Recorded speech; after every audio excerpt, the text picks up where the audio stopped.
আবার বিশ্বনবী বললেন জুমার দিনটা এমন দিন, এই দিনে আল্লাহর পক্ষ থেকে বিশেষ ফেরেশতারা মসজিদের সবগুলো দরজার মধ্যে দাঁড়িয়ে যায় এবং জুমার নামাজের আগ দিয়ে খতিব সাহেব আসার আগ পর্যন্ত লিখতে বসে যায়। কে কে মসজিদে ঢুকে নামগুলো তারা কাউন্ট করে, এন্ট্রি করে। সর্বপ্রথম জুমার সালাত আদায়ের জন্য যে মসজিদে ঢুকে আল্লাহর রাস্তায় উট কুরবানি করলে যেই সওয়াব, ওই ব্যক্তির আমল নামায় আল্লাহ ওই সওয়াব দান করে দেয়।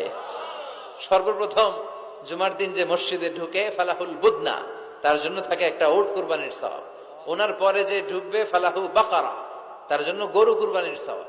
3 নম্বরে যে ঢুকবে ফালাহুল কাবসা, তার জন্য ছাগল কুরবানির সওয়াব।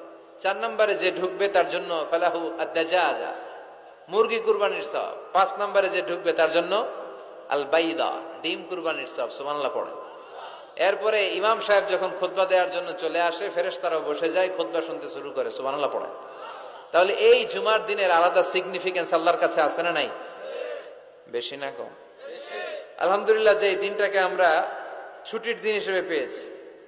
1984 সালে তৎকালীন প্রেসিডেন্ট হুসাইন মোহাম্মদ এরশাদ সাহেবের নাম শুনছেন? হ্যাঁ, উনি এটাকে রাষ্ট্রীয়ভাবে জুমার দিন হিসেবে ঘোষণা করেছিলেন।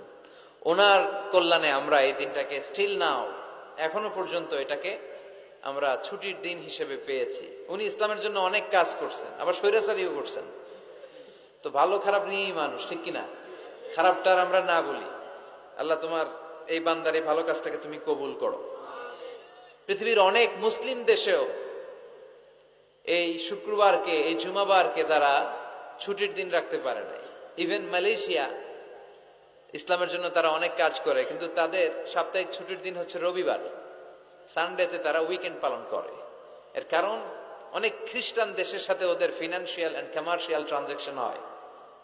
তো শুক্রবারে যদি এই কাজ করে, জুমার দিনে যদি এই কাজ করে, আর রবিবারে যদি তারা করতে না পারে, তাহলে একদিন তারা পিছিয়ে যায়। এই ফিনান্সিয়াল ট্রানজাকশনকে ঠিক রাখার জন্য রবিবারে মালয়েশিয়াতে ছুটির দিন হিসেবে ঘোষণা দিয়েছে। কিন্তু বাংলাদেশে সাপ্তাহিক ছুটির দিন কোনটা?